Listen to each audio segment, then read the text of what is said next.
I am so excited to move forward and honored to introduce these two lovely ladies who will be engaging in a conversation for our keynote this afternoon. Tiffany Gipson, who works for the California Afterschool Network.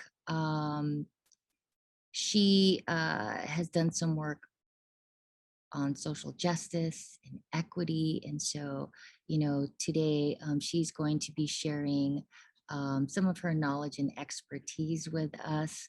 And then also super excited to introduce to you Julie Sesser, who is from ASAP Connect. And if you've been involved in any of our state trainings, any of our expanded learning summits, or you would have seen these ladies already. And so, like I know, that they are very highly regarded in the work that they do and in their expertise. And so without further ado, I am looking forward to listening in on this conversation as well. I'd like to introduce to you Tiffany Gipson and Julie Sesser. Thank you, Lisa, and the rest of the Region 9 team. We're excited to be here, right? So I'm Tiffany Gipson. Like you heard Lisa say, I work for the California Afterschool Network. I've been with CAN now for a little over 3 years, and my title is the Program Director of Equity and Quality Initiatives. So my entire focus on the organization is how do we get better at getting better? And then how do we think of the most marginalized folks as we do that? How do we really center our work on the needs of the young people and the adults that we support instead of the ease of the system to do what it would like to do? I want to introduce, I want to let her introduce herself because we believe in giving people their own voice. My co-conspirator, my my partner in crime, and my sister in this work, Julie Sesser.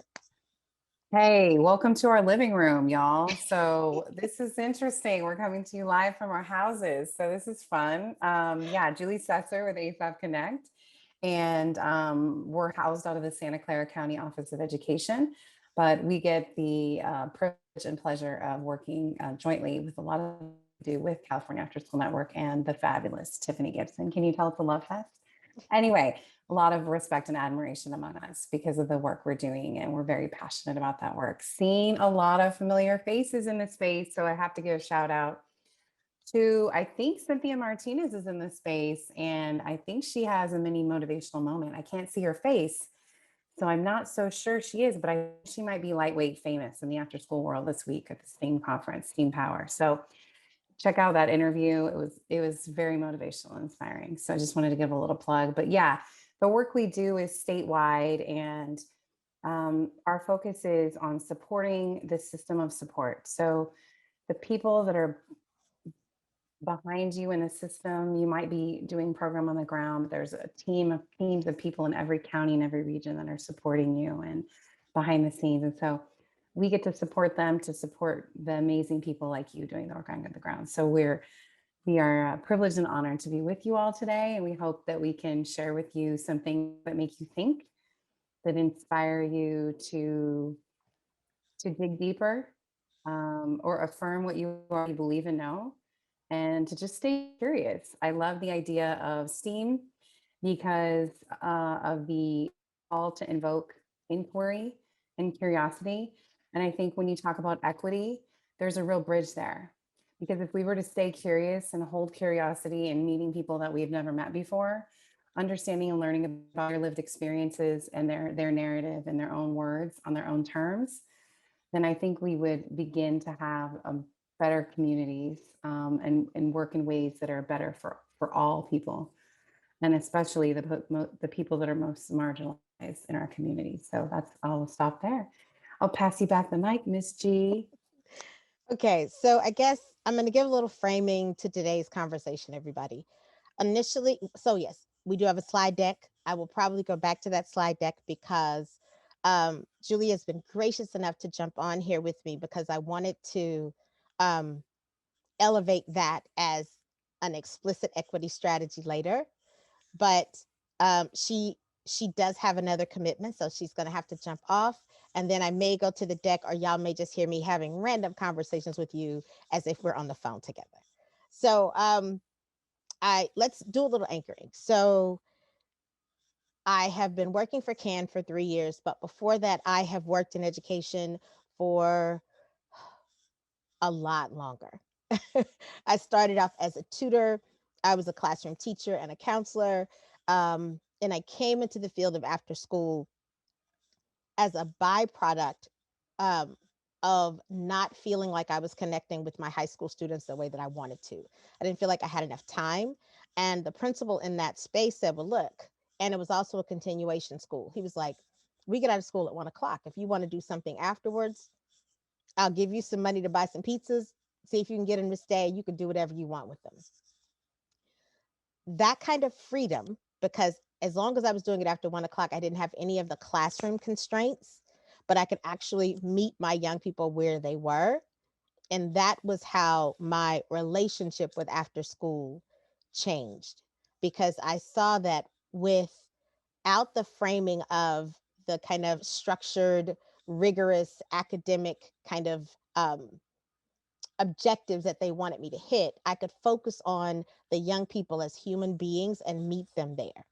And that's what after school created the space for me to do. So after that, I kind of really doubled down on youth development, what that means, and not just for young people, but for the adults that work, love, live with them, right? When you start looking at everybody as an individual human that is already whole, the way that you engage and support them is very, very different. So I started working with an amazing African American woman who was starting a charter school, and we started having these conversations about, but if we do a charter school, we can only support this small number of young people.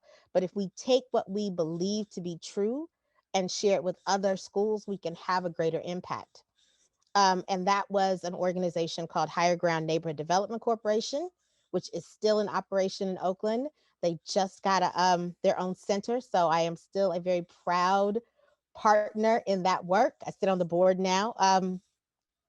But what it showed me was when you have a group of people who are like minded around what we believe to be true about and for young people, and you hire people that look like those young people, there's really nothing that you cannot do. And that was my experience. And so when I transitioned to working for CAN, I started off on the leadership team. And then I really saw where I thought the organization was trying to go, and I thought I could help. And so I became a member of the team. And so in all of that journey that I just basically took you guys through about 30 years really quickly, um, I've done lots of keynotes, right? I sat in front of really small and really large groups of folks and did this whole story about me and my journey and how amazing I am. Yeah, okay.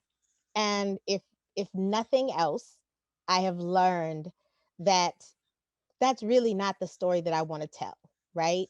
And the reason why is, and it's this thing about like, I'm supposed to come with these amazing pearls of wisdom that will just, change your lives. And the truth is, that's usually not what happens. Something I say may make you think, but I guarantee you, if it makes you think, it's because it connects to a truth that you already had. So when I thought about that, I was like, well, then why don't we model what we preach? And one of the things that we model is this kind of communal way of being in space together. So I asked Julie, and I actually, and to be honest, the rest of our team was invited as well, but things happen. And so I said, well, let's just have a conversation with people, and let's talk to them about how we think about equity, how we feel about equity being a driver for how we not only show up in space, because we believe that all you can really control is how you show up, but also then how we hold that as expectations for others in the work, right? And then I'll try to connect a few dots around why STEAM is important in that conversation. explicitly when it comes to um, addressing the marginalized communities in our schools and giving voice to people that have been silenced for a really long time. So being explicit about when we're going to do things for folks and what that looks like. So, Cesar, and for those that don't know, we call her Cesar in the system because on her original team, there were two Julies. So now we just Yes. call her by the last name. Yes. You So I was know, thinking, why don't you talk a little bit about kind of the mental models that kind of brought us to this kind of evolution of how we work. so I think as two state partners in this great big system of California, right, in the field of expanded learning, we were two state partners that were doing work that threaded through to one another. And there was connections, but we never really worked strategically and collaboratively to make sure we were maximizing the resources that we were given to work to support the programs and the students and the families that directly are out on the ground, right? And so we had an opportunity to redefine the way we do work together. And it really started from a conversation of, well, what can we build if we build together? Like, what would be possible if anything were possible? What could we be based out of possibility? What can we grow out of possibility with us working together? And so, when we came together and worked and partnership, and this speaks to the power of diversity and difference, is that we actually leaned in with our collective strength. We generated this multiplier effect. We were able to lean in to where we had these talents and skills that we could really magnify, and we could reach so many more people, and we could be more effective and do work that was exponentially more impactful. And so as a result of our partnership and two state organizations funded by the state working side by side but not quite together to be more intentional about the work, well, how does this relate to equity and how does this relate to STEAM? So we had to stop and get curious about, like, what is it we're really trying to achieve? And if at the end of the day, our goal is the same goal, how can we work together and create so much more with what we're already doing, right? Using the same resources to have a bigger impact. So I think that's really how we started working together. And, I don't think it's by accident that two females are keynoting this event during Women's History Month and women in STEAM. Yes. So, loving the fact that we're creating opportunities for women in STEAM and women in other spaces, but not just that, to be explicit, to name it, to be intentional about how we create spaces for people to be seen, to be heard, to make the invisible visible, and to illuminate that. So I think that's a good segue to your deck, my dear. Yep, and I think I'm gonna because I only have you for 10 more minutes. I think we're just gonna still keep talking and then I'll pull up the deck when you get ready to go. All right. So if for everybody in the audience, so if that's how we started thinking about our work, right? We started instead of having conversations around why are they together? Like, why are these people trying to work together? What we started saying, in all honesty, was what can we grow together in a system that supports over 900,000 young people? And there's close to 4,600 programs now. And That's that's just in crazy. this current reality. When things Yeah. shift and this funding comes down, that is going to grow, right? And we're limited teams. And so we started saying, well, how do we really work better and differently together? And like you heard Julie say, one of the things that we did that I think is important for anybody in any kind of equity driven work is that you have to suspend a certain amount of ego in your work. You have to understand that there's not a single thing that we have done 100% on our own. The best things that we have created and generated have come um, as the outcome of a communal kind of collaborative process. And so we started looking at that not only as we were working together at teams, but then we started looking at it as how we were showing up in work in spaces. And so, Cesar, can you talk to me a little bit about the kind of mental models piece? So mental models are basically like the way we think about things. It's how we hold beliefs about the world, right? And so our mental models are things that we enter into spaces with. It can influence how we show up and our presence and whether our energy is really high or not, because we have these preconceived ideas typically when we show up into spaces. And so, Tiffany, I'm not sure what else you want me to add to that, but basically, when we talk about mental models, that's just a fancy way of saying these are your beliefs, values, things that you hold dear.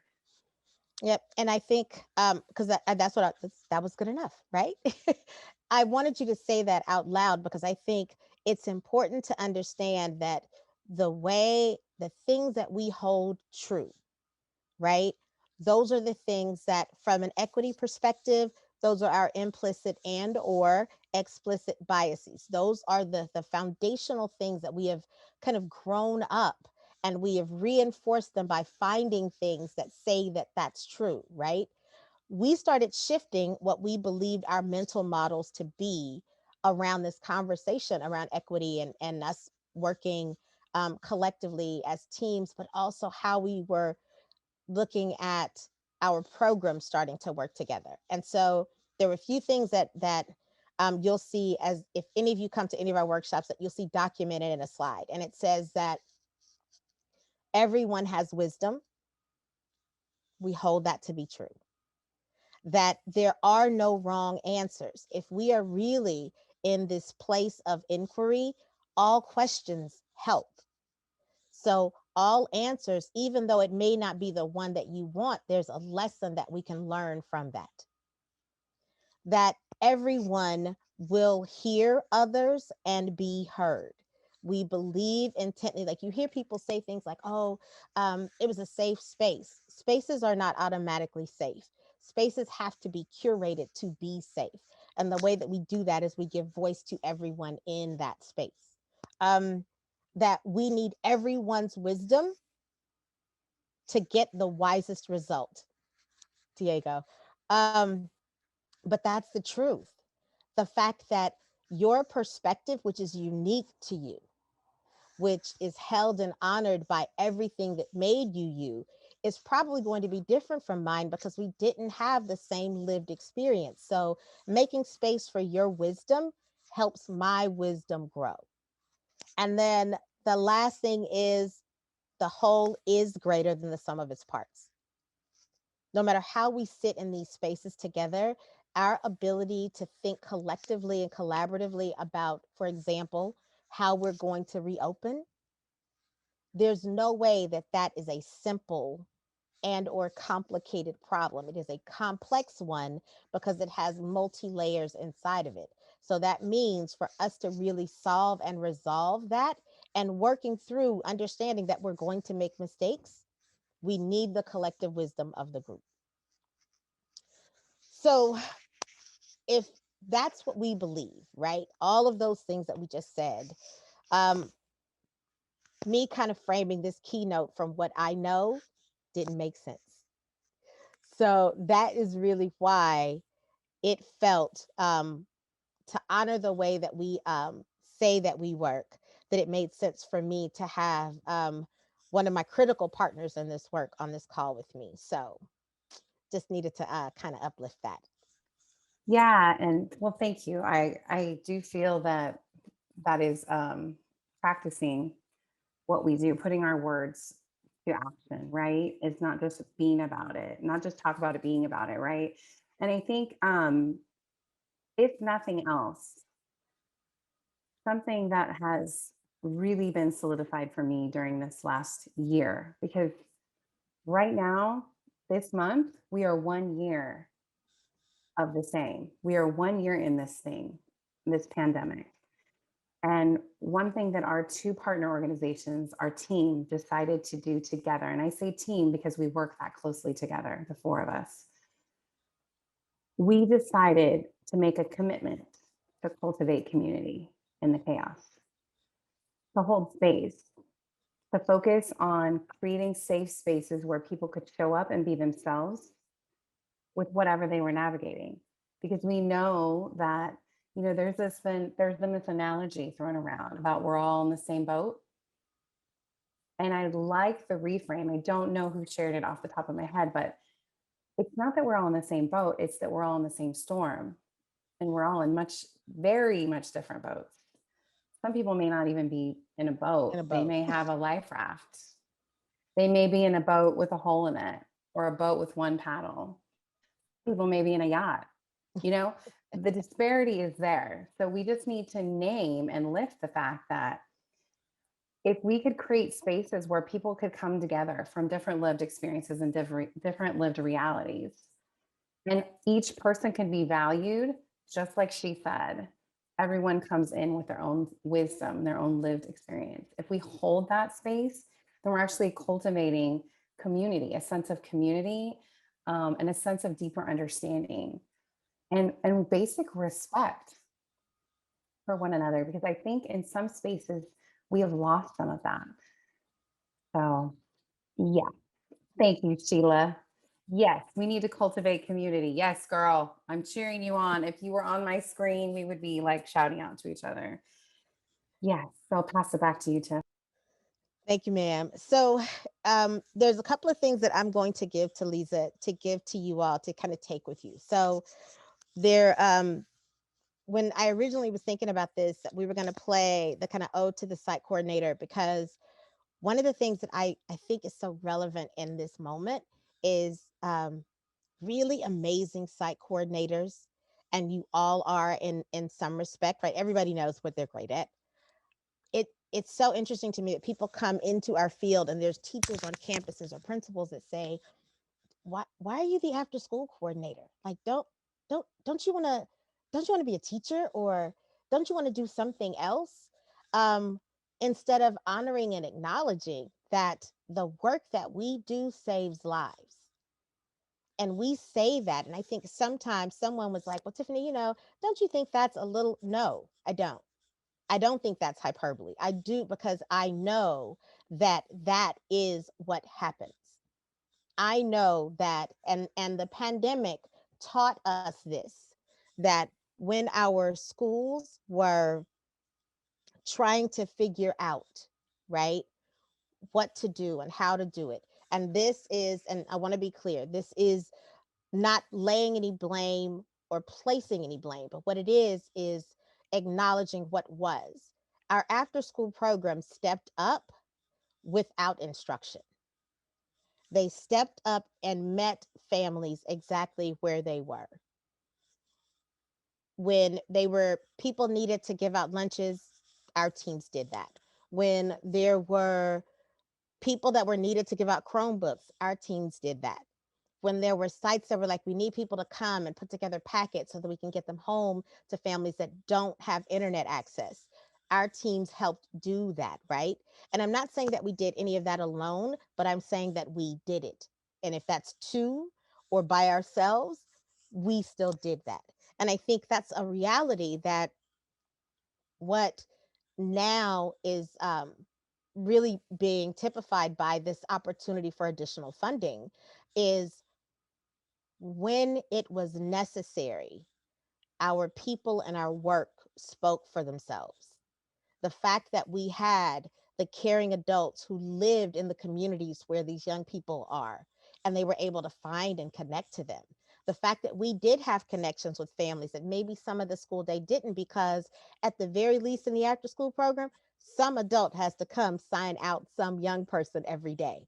So there's a relationship that's built there that's not the same as letting them get out of the car to go into the building, right? So all of these things that feel like they were structures of ours, those structures were really creating the space to build these relationships between our programs and families. And so to me, that's such an important thing for us to hold. And we hold it so that everyone can say and see the value in what you all do every day. Like, to me, that's the important part of this story. And it can't be lost because things are about to be different, right? the one thing that we've been saying to people, and Julie and I, we train people, we go out, that's what we do. One of the things that's been really important is that we may have been, part of our work was to train people on new technical skills that were needed. So how to use Zoom, right? How to create breakout rooms, how to use Google Classroom, like technology and those technical pieces. But we never had to teach people about social emotional learning because that's what we already did. And that gave us a leg up on understanding that as a nation, as a state, as the counties and cities that you sit in, we have gone through and are still in a communal level of trauma that hasn't really been experienced in most people's lifetime. So with us being able to say that and hold that and understand what that means, it also means that our people know how to show up and create safe spaces for young people. And remember what I said before, safe spaces don't just happen. They are curated, they are cultivated, they are built by whoever's in that space, sharing the same expectations, sharing the same kind of revelations about how we want to hold each other. So when you heard Julie say that, we really focused on building community, we did, because the truth is, when people feel safe, learning can happen. And that's how we really tried to kind of hold and anchor our spaces. And Tiffany, I'm going to have to jump off pretty quick here. I'm sorry I can't be with you all for the full duration of time. I have a conflict, as she shared earlier. I want to leave you with a quote that I think will just help be a reminder. I want to make sure you know how important the work you do every day is, that the work you do inspires us. We get recharged and re-energized by interacting with all of you. And even though we can't be with you on the same Zoom screen right now, giving you shout outs and seeing your faces, I hope you feel the energy. We're sending you lots of love. But I do want to share a quote that my friend and colleague Beth Pine shared with me. The person who said the quote is Jude Bijou. And she says, or he, I don't know, actually, I'm not 100% sure, but the person says, by turning your attention to what you already possess, what is already here, and who you already are, you will be able to replace your not enough attitude with a sense of acceptance, satisfaction, and contentment. So be true to who you are. And remember, you are enough just as you are. Thank you very much, Tiffany and crew, Thank you, Region Sessa. 9. It's good to be with you all, and I will talk to you later. Thank you. So now you all get to hear me just kind of chat with you. So if there are questions or things that come up, please pop them in the chat and I can respond. But so part of what was amazing about that quote that Julie said is that we started seeing in our field and over the last few months that even though our after school program staff were learning a lot, and they were learning in real time because we do have programs that have been running different kind of hubs and pods, and they've been in space and trying to figure out distance learning and trying to figure out when young people were in spaces how to be clean and be safe and all of these things. And where we've been kind of approaching them in discussions is, don't lose those lessons as time has passed, because the lessons that you've learned have been really, really critical and important kind of anchors that are going to help us get through this next part, right? We are so clear that with what after school programs have done, have learned, how we've shown up in these spaces to support children, families, and our greater communities. All of that's really been anchored in the fact that we are SEL to the core, right?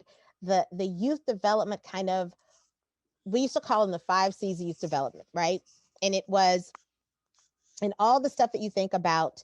I'm going to read how we used to say this to my team, that our role in after school is to create spaces and opportunities where young people make contributions which help to unveil their character to themselves and to the world as caring, empathetic citizens of this global world. We help children and youth develop competence and confidence in not only who they are, but the fact that they are enough just as they are. And really holding that. And if you think all of those things, that's what SEL is the focus of. Social emotional learning is supposed to be that place where you get to say who I am and how I show up. How do I build and create these relationships that are meaningful? What's my social awareness? So how do I really engage with the world through those relationships, right? So, and if you think about all of that kind of as a structure, after school didn't have to relearn that. Our K-12 partners are like, there's schools that are really having to do that. We are built on that. So I think we always need to celebrate that. So if all of that is true about who we are, like as a system, who after school and expanded learning, and when I say, y'all, I told y'all I've been in this for a long time. So I do still say after school, but that's before school, that's after school, that's intercession. The fact that what the pandemic has shown us more than anything is that learning happens everywhere. And to frame where our young people are from a lens of loss is our mistake. In this pandemic, I promise you, young people have been learning things. It's our job as educators to come and start to quantify that learning and to help them frame that into how can they apply what they've learned to other things that they have to come back to, right? But it also means that we probably need to redefine how we've been teaching and how we've been holding learning. Um, there's a phrase that we use that talks about equity, but it's one that puts equity in the context of other kind of terms that are floating. And the way that we say this is diversity is a fact, equity is a choice, inclusion is an action, and belonging is an outcome. For the work that I think that is to come to us, like where we are about to go, our first goal should be that every young person feels a sense of belonging and feels cared about and seen and valued by the adult caregivers in the building, right? I believe that to my core. And the way that we do that is realistically just making sure that we give them voice to talk about who they are now. A lot of young people have been through so much that our preconceived notions of how to help a second grader, how to help a 10th grader may not still hold as true, right? That may not still hold as true. And so one of the first steps of our work is going to be just creating spaces for the young people and the adults, because I don't want to act like they that we haven't experienced trauma as well. And what we're going to do is recreate and rebuild something very, very different, right? So, thinking about what I just said in that quote, I want to connect some dots to like equity and STEM and why I think it's really important.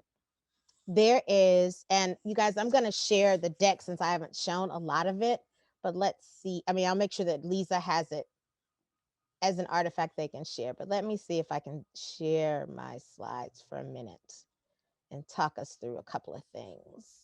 And I know I only have a few minutes. So we're going to share my screen and my sound. And we're going to present this so you can see it. So I've done a lot of work around equity for a long time. I work for some social justice organizations. And so I've always looked at educational as a strategy for equity. But this is one that I like a lot. Educational equity means that each child receives what he or she needs to develop to his or her full academic and social potential.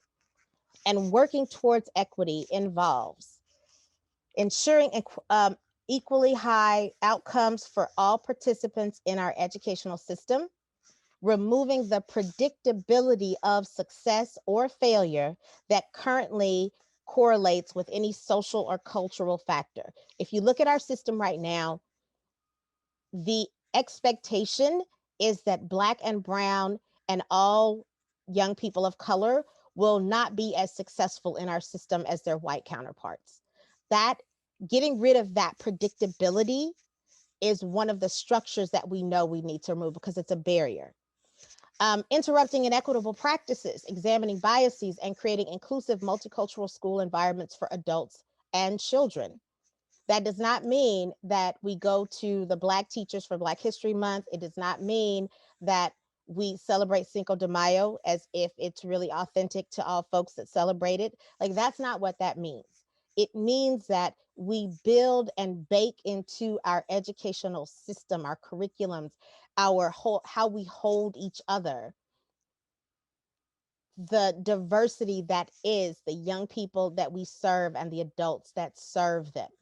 The more we normalize the differences that we have, the more they won't feel so exclusionary when people try to look at them. And then lastly, discovering and cultivating the unique gifts, talents, and interests that every human possesses. One of the things that we found is one of the most detrimental things to young people, and especially young people of color, and then getting even slimmer, Black and brown boys, is that they're not, they don't start with the same expectation that they are brilliant and beautiful and whole as they come into the space. And when we can help people shift that to understand that we're not, children are not empty vessels that we are all pouring into.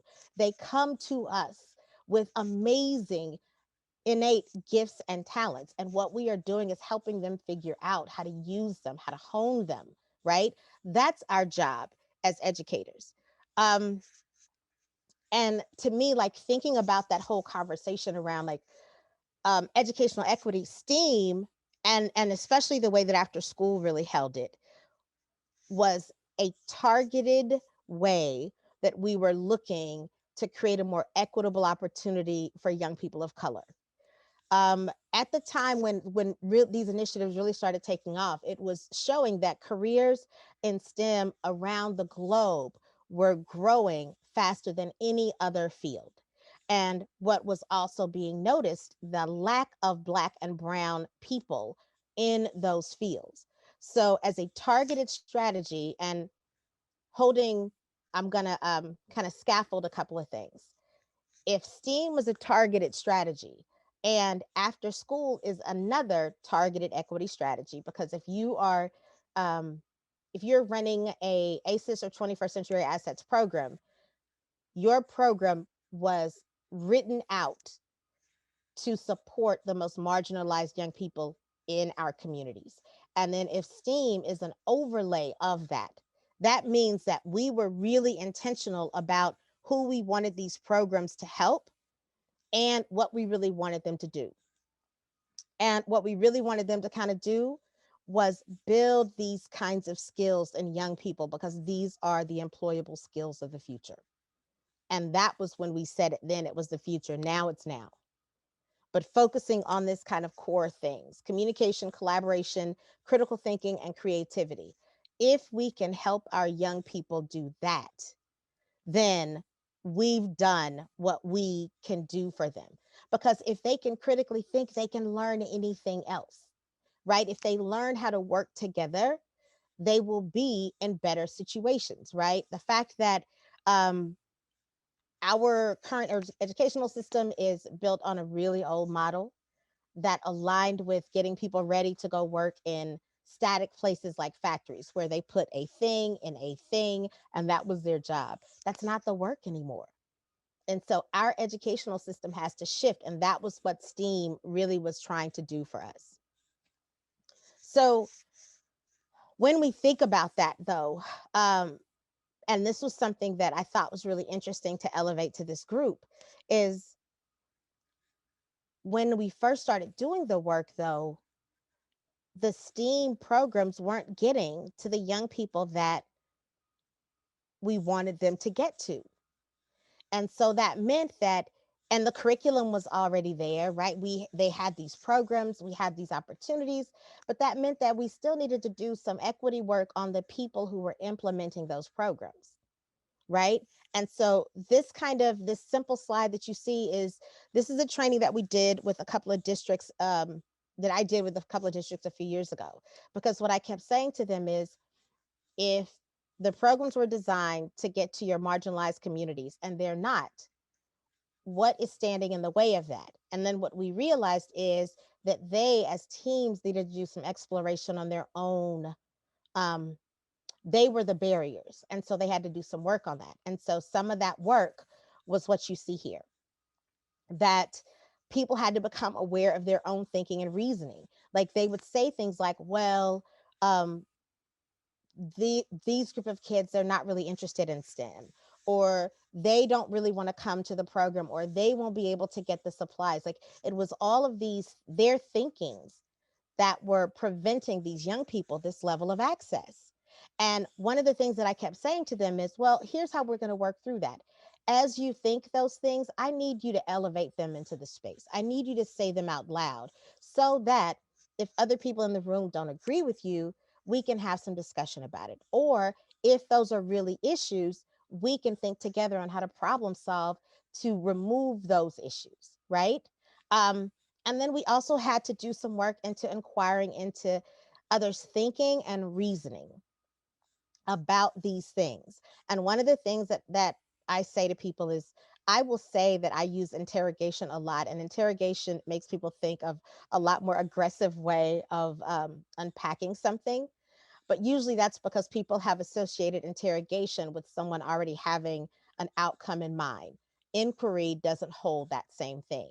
So what we usually say to people is that any conversation that I go into it with a mindset of inquiry, which means I am seeking to understand, not to validate what I was already thinking.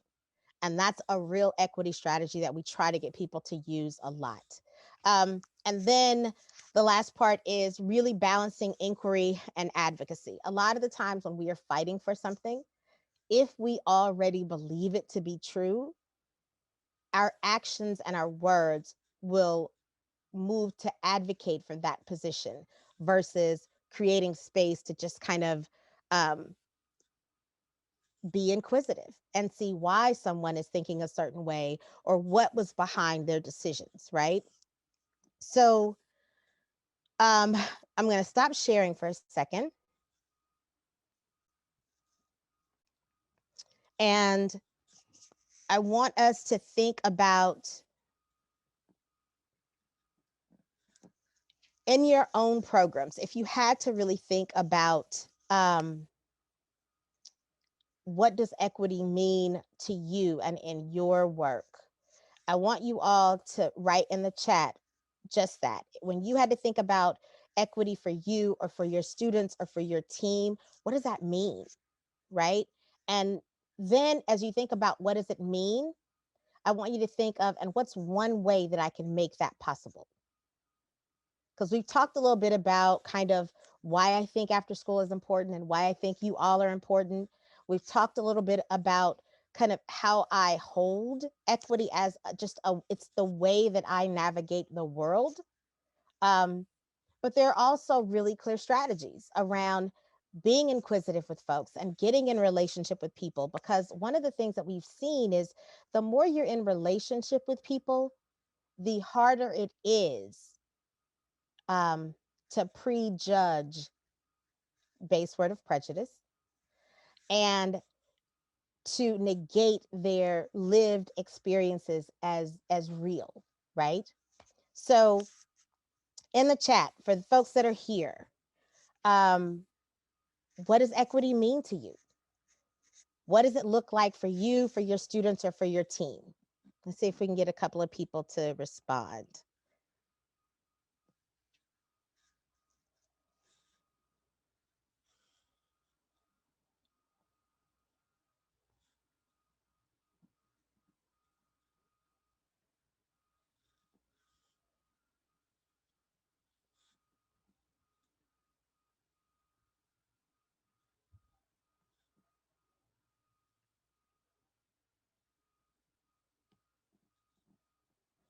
I guess y'all just want to hear me talk. Is that what it is?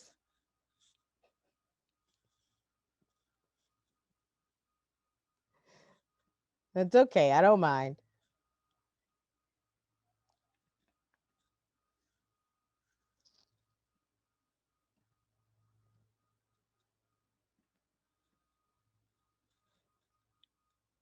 Providing the same level of education, attention to everyone, regardless of color, ethnicity, or background. I do this to my organization by translating, that's beautiful, Adriana. So true. Resources and relationship, without a doubt. Trust each other the same and help each other in whatever they need. As a team, teamwork should also be about trust and communication. We can make this happen by having respect by one another and not judging each other, and having opportunities for brown people to move up in leadership with education and experience. Man, y'all, all of that, right? Every single one of those things is true. And that to me is the complexity of equity that people don't want to acknowledge, right? That it does look different. It's situational, right? What may be fair and equitable in one place may not be the same in others. So you really have to use some level of discernment and some critical thinking when asking those questions. One of the biggest things that I tell people to do as a very easy equity strategy, and this is something that we got from our partners at Equity Meets Design and National Equity Project, is we implement what they call an equity pause. And basically, what that means is when I'm in the middle of doing something, whether it's designing a meeting or planning a class or hiring a staff person, I should spend some time reflecting on who is this going to impact, right? Who what could be the unintended consequences of these decisions that I'm trying to make? Because what that starts to do is it starts me to center on the needs of others and not myself, right? And so the if the pause happens at the end of something, we like to add at CAN what we call an equity consideration, where we don't wait to the end to ask those questions, right? We start at the beginning and say, instead of saying, who did we not think about? We say, who is not at this table? Who is not in this conversation? Who is not here to help make these decisions, right? Because when you start to frame your thinking that way, you have a better opportunity to not have blind spots that left someone completely out of a conversation. So when I share the slide deck, a lot of these things are in there, and there's a couple of things that we normally do that I do at the end of this, and we actually have folks to kind of think through this as, if you could go and create an equity consideration for the next decision that you have to make, what would be the questions that you ask? And then at the end of that process, what's the equity pause that you would take to ensure that you thought about the people that don't always get to say and speak up for themselves? So I'll put that in the deck as well when we share it out. And I want to thank you all for spending almost an hour with me. If there are any questions, I'll take them. If not, Lisa, I want to thank you guys again for having me and having us. And yeah, thank you for letting me spend some time with y'all today.